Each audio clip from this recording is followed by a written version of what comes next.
Dude, look at this. Oh my God.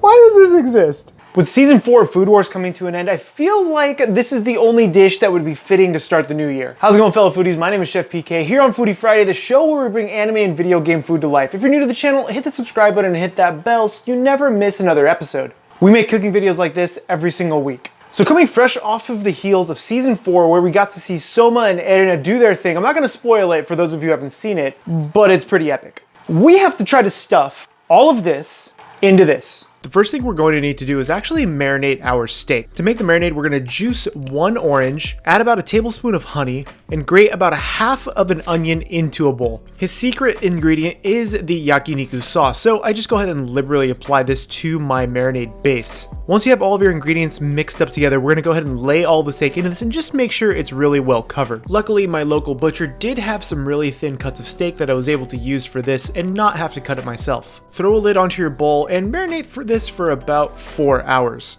Now this chicken pate is derived from pate de champagne, whatever the case is. It's mostly supposed to be chicken liver, but I do not like chicken liver. I do not like the flavor of it, so instead I'm going with chicken thigh. Chicken thigh has a very high fat content compared to chicken breast, so we're gonna use primarily chicken thigh as well as chicken breast to cut it. Granted, if you want chicken liver, by all means, eat up. Start off by slicing your chicken breast into about 4 even thin cutlets. We're also gonna remove some of the excess fat from the chicken thigh and then go ahead and slice both your chicken thigh and your chicken breast.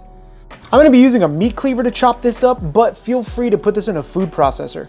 When you chop this by hand, you do want to make sure you get this thoroughly processed, otherwise you can use a food processor or simply buy ground chicken. Pop this into your bowl and save it for later. Now there's a super small segment in the show where Erina mentioned something about mayonnaise, and I thought that was a really cool addition to the pate, so we're gonna make our own. They don't really elaborate on what's in his mayonnaise, so we're gonna wing it. Mayonnaise is relatively simple to make. We're gonna use 1 egg, 1 tablespoon of Dijon mustard, 1 tablespoon of rice vinegar, and about 6 ounces of oil. You could use any oil you want. Begin by blending everything but the oil and slowly start adding in your oil until it starts to thicken up. Once everything has been emulsified, season it with salt and pepper, and you should have a really beautiful mayonnaise. Add about 2 very large tablespoons of mayonnaise to your chicken, and about 2 tablespoons worth of heavy cream. Now for the vegetables: carrots, green beans, and mushrooms. They also didn't elaborate on which vegetables were cooked which way, so again, I'm gonna wing this. I feel like that's the name of the game today. I'm glad I wrote this recipe down.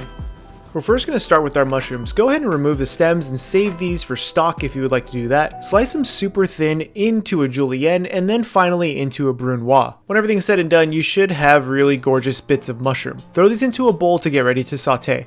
To saute your mushrooms, throw a little bit of oil into a hot pan and start sauteing them with just some black pepper. Right before you're about to plate them up, hit them with a little bit of salt and let them cool down. Only really cooking these for about 60 seconds. Next, to prepare the green beans, we're gonna go ahead and heat up some water with about 4 tablespoons of salt. Chop off the end of your green beans and drop them into your boiling salt water. You wanna cook these for about 30 to 40 seconds, not too long, and then drop these into an ice water bath. Now keep in mind, it is super important to shock your vegetables, especially the green ones, because it helps keep their color, keeps their texture, and if you did blanch them properly, they're going to be nice and green like we said, but they should still do this.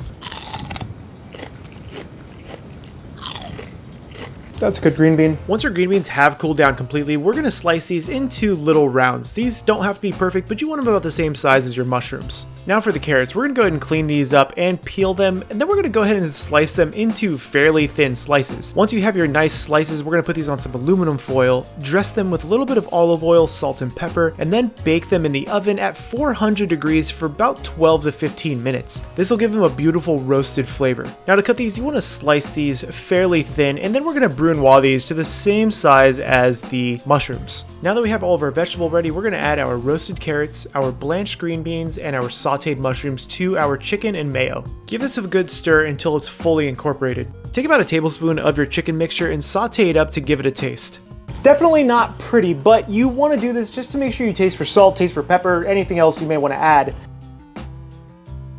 It's good, but definitely a little bit of salt.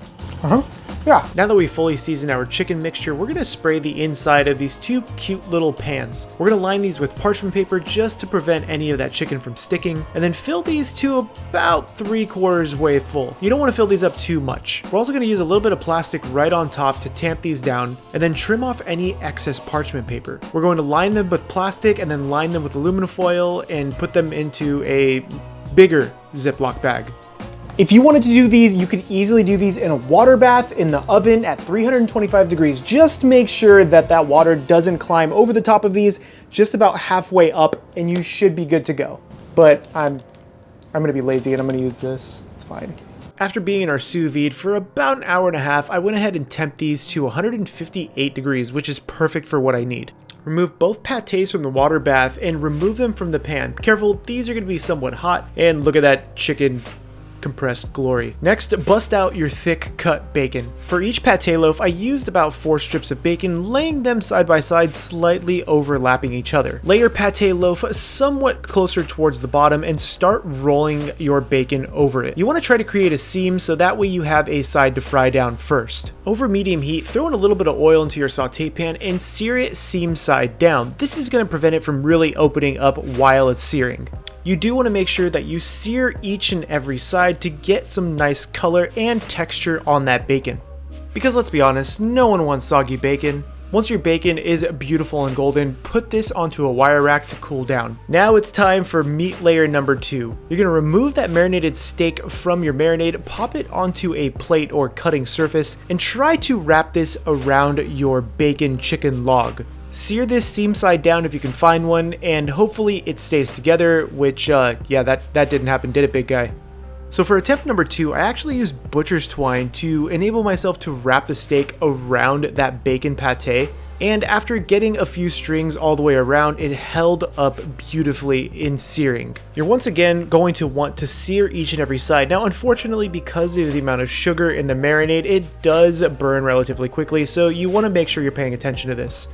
Look at that friggin' hunk of meat. It's kind of ridiculous, guys. For our reduced consomme, I actually had leftovers from the transforming rice video, so this is what I'm going to use. Feel free to use whichever stock you like. Now for that beautiful flavor injection, I'm going to go ahead and disperse this into the pâté in random spots to try to create that effect of random pockets of juice. Go ahead and remove all of your butcher's twine at this point and get ready to plate up.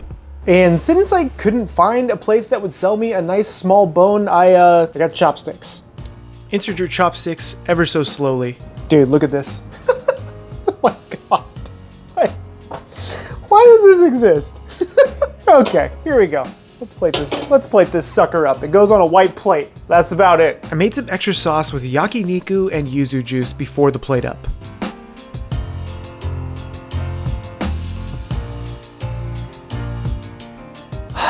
And there it is, guys, the caveman meat. The only other thing is the aesthetically pleasing bone that ran through the middle, but you know what? It's fine. Just put a skewer in it. Unfortunately, the manga and the anime were really vague with a lot of the things that they did, so I kind of took some freedoms with whatever we wanted to do while trying to keep as true as possible to the show. Now we just gotta... Rachel, come bite my meat. Just take a bite. It's a nice piece of meat. Take a bite. With the skewers, you gotta pick it up like a monster. That's what they do. Is that what they do in the show? It is. No, I swear that this is what they do in the show. He's lying to me. No, I swear. I have the manga right there. I'll show you. Gotta bite right in the middle. No. Come on. It's ridiculous. That's a lot of meat. You're good. It's not pretty good though. No. That's pretty tasty. You can just take the chopsticks out. You don't need to have a bone. A little piece fell on my plate. Let me just get my chopstick. Honestly, guys, it's a little difficult to make. There are some technical aspects to it, but you're essentially making a really fancy meatloaf wrapped in 2 kinds of other meat. The vegetables actually give a nice sweetness to the inside with the yuzu dressing on the outside, giving it that pop that it really needs. Let me know what your favorite style of meat dish is. Honestly, we went to Korean barbecue last night. I love doing stuff like that. My name is Chef PK here on Foodie Friday, bringing anime and video game food to life. Get subscribed and remember, keep playing with your food.